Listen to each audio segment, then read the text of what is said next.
I'm reading the biography for Johannes Brahms by Jan Swafford, Chapter 13, They That Mourn. Clara Schumann came to Hamburg on tour in December 1864 and visited the Brahms family, troubled before, broken now. She reported to Johannes in Vienna. My heart was filled with anguish at your mother's, to see everybody scattered like that. Oh, that misery!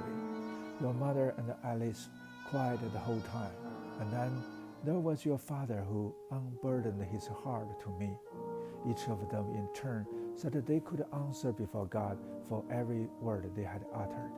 I tell you, it has made me thoroughly ill. Clara's sympathies lay unequivocally with mother and daughter. With dismay, she had discovered that Johannes seemed more concerned for his father. He had sent the women of his family 100 thalers, but that had barely covered their dental bills and rent. Stepping into the crisis, Clara told Johann Jacob that he must contribute more to their upkeep. His son could not be expected to support mother and sister. Johann Jacob told Clara and the women could damned well take him to court if they wanted to. Johannes began dispatching cash to Hamburg whenever he had enough, half of it to his father, even though Johann Jacob still had his position with the Philharmonic and his freelance work. When his father complained about Clara's meddling, Johannes replied heatedly, I'm telling you, you don't have to explain one word to Frau Schumann. Through it all, Johannes sustained a fantasy of coaxing his parents back together.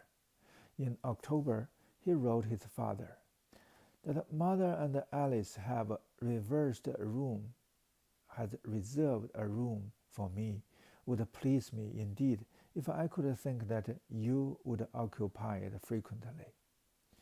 And in a Christmas letter from Vienna, quote, you must receive my greetings for this festival, though we lonely men don't get to see much of it. Didn't you spend even an evening with mother? Did Fritz do anything to bring you there? I will sit alone and think lovingly of you. End quote. Despondent, burdened by her 76 years, at the end of January, Christine Brahms spent 5 days laboring over a letter to her golden boy. She wanted him to understand her life now and her journey there, and the unlikely destiny that engendered him. Quote, I'm alone and will try to write you. You cannot believe how bad it has gotten for me. The eyes weak, the hand unsteady. End quote. An unsteady hand is terror to a seamstress. Father did not come here for Christmas, she wrote. Only Fritz. Then Fritz went to a party on New Year's. Alice and I were alone. There was Fritz's concert on the 4th. It was rather full and everything pleased. Your trial and the rest. Both Herren Maxen, whom I hadn't seen for a long time, were very friendly and congratulated me, saying that I must feel great joy over my children. End quote. She rambled on. When I was a child, I used to go out all day sewing. Then for 10 years I was a maid to honest folk, and there was a sewing for the company and the Dutch wares shop with the auntie. And then one day your father, almost a stranger, asked me to marry him. I couldn't believe he was serious, but uncle said he wasn't joking. Take your only chance. And so I considered it destiny. Now Christine Brahms understood that it had been a profound destiny that joined her with a man young enough to be her own son and too handsome for her, and the toilsome and family unhappy marriage that produced a child as extraordinary as Johannes. Quote, I have written something every day, end quote, she wrote toward the end. Quote, it's Tuesday evening at 9, and since we might not be speaking with each other soon, I'm writing you now, so that I may die in peace, that my child should have no misgivings about me. And now I close with the hope that we can look forward to a better year. End quote. 3 days after she mailed her letter, a telegram from Fritz Brahms arrived at Johannes' door on Singerstrasse. Quote, if you want to see our mother again, come at once. End quote. Johannes reached Hamburg on Friday 4th, 2 days after Christian Brahms died of a stroke. Quote, God took my mother away as mercifully as possible, end quote. He wrote Clara, quote, she had not changed at all and looked as sweet and kind as when she was alive, end quote. Now, most of all, he worried about his sister, still suffering chronically with headaches, who had never gotten through a day without her mother's orders, never owned more than her $1 a month allowance. In Clara's letter of consolation, she echoed his concern. Poor Alice, she will be the one to feel the loss most. Could I help you at all by my presence in Hamburg? I would come gladly. End quote. There was no question of that. Johannes could find nothing useful to do himself after the funeral, and only stayed in Hamburg a week. His sister became hysterical at any mention of their father. The two would remain estranged. For the moment, Johannes arranged for Alice to stay with the Kossos, the family of his first piano teacher, where his old chorister Laura Gabel lived. In the spring, Alice took a room with the friends of Fritz Brahms. Like Johannes, their brother had long been on his own, earning enough as a piano teacher to support his dandish lifestyle, but he hardly concerned himself with the family. Now and then, Fritz performed his brother's music, once even trying the Handel variations in public. Clara heard the performance and reported that the piece was quite beyond him. After their mother died, the brothers broke almost completely, and so the family lay in ruins. Johannes told Clara that Theodor Avi Laliman had stood nobly by his side through the whole misery, and Avi persuaded him to go immediately back to Vienna. After he returned there, singing teacher Joseph Gansbacher visited his apartment at the Deutsches Haus and found him playing Bach's Goldberg variation on piano. As Brahms spoke of his mother's death, tears streamed down his face, but he never stopped playing. When this sad year is over, he wrote Clara, I shall begin to miss my dear good mother ever more and more. End quote. Beyond that, he said little about her, then or afterward. Accident-prone Clara was then in Cologne for medical reasons, having injured her hand in one of her falls. She was taking the treatment, medieval and unbelievable, but approved medical practice of an animal bath, which meant plunging her hand into the entrails of some freshly killed creature. As soon as her hand improved for whatever reason, she decided to head for London. Her news about going there again, she wrote Brahms, will not please you, but the money was too good to resist.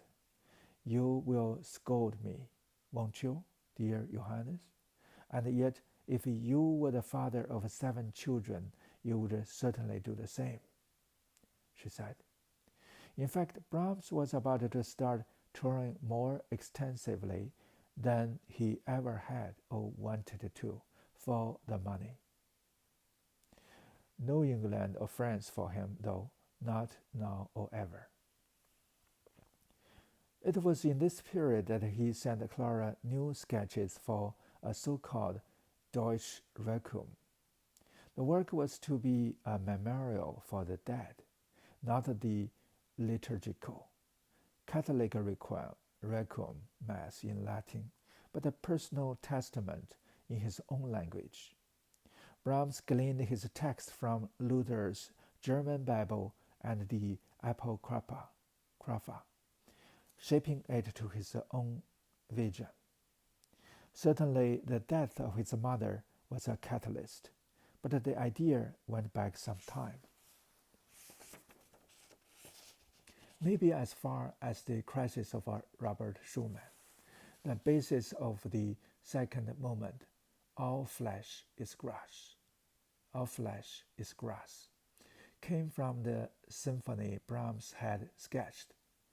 A somber sarabande standing in for a scherzo, just after Schumann jumped into the Rhine.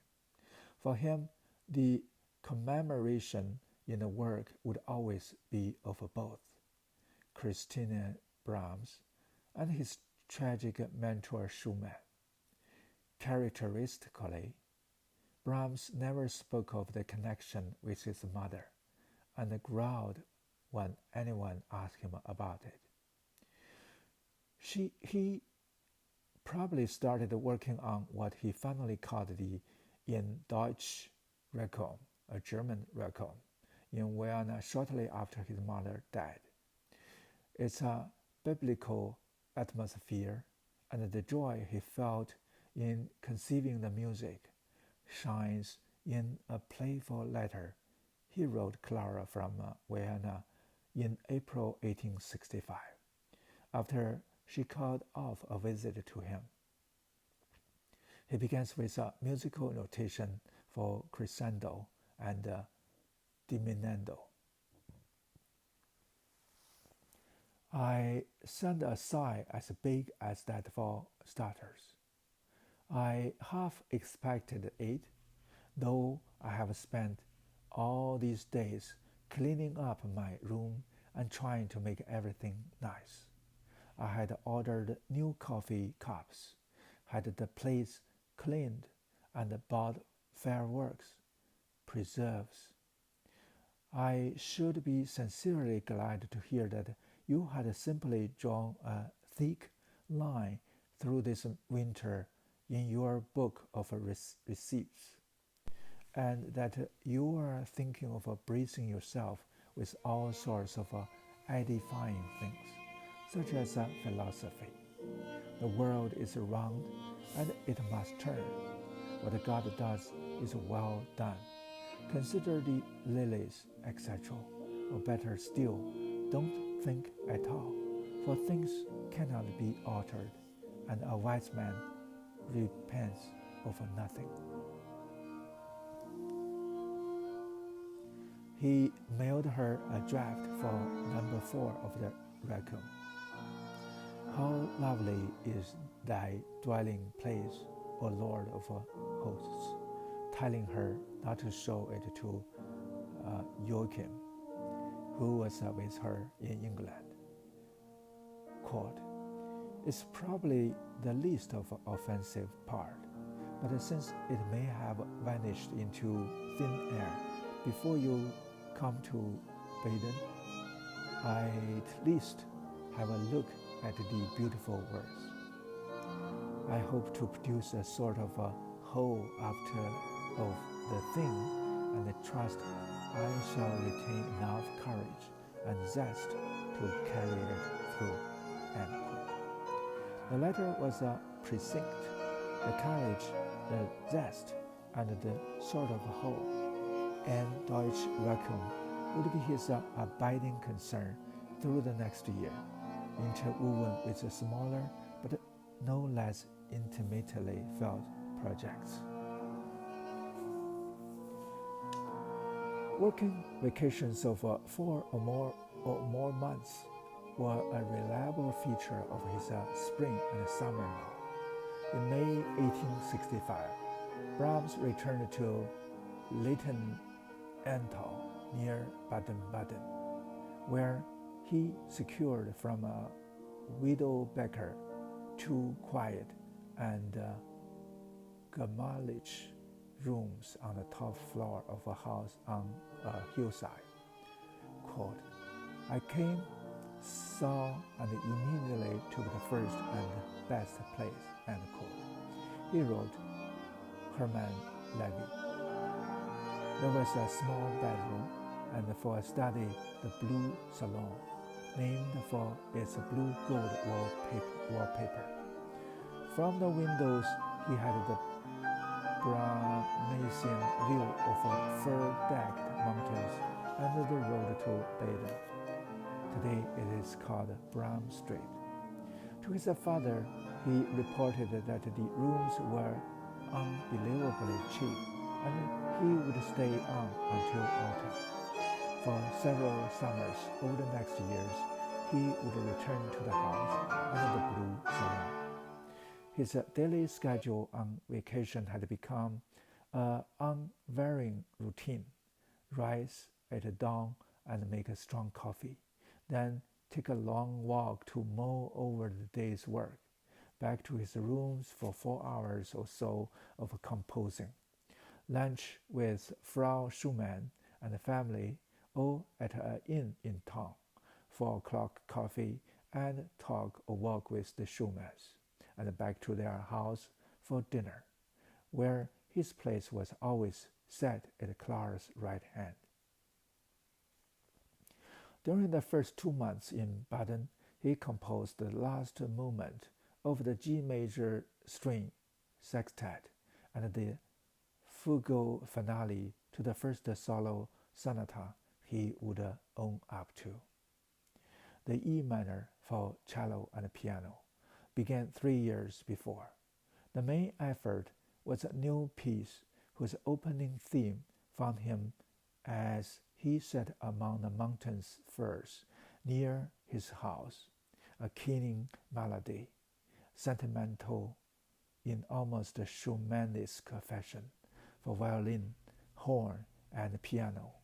It is the Horn Trio, Opus 40. Not for this music, nor any other of its did Brahms went to the newly developed chromatic French horns with valves. For the trial, Brahms specifically asked for the open, valveless water horn.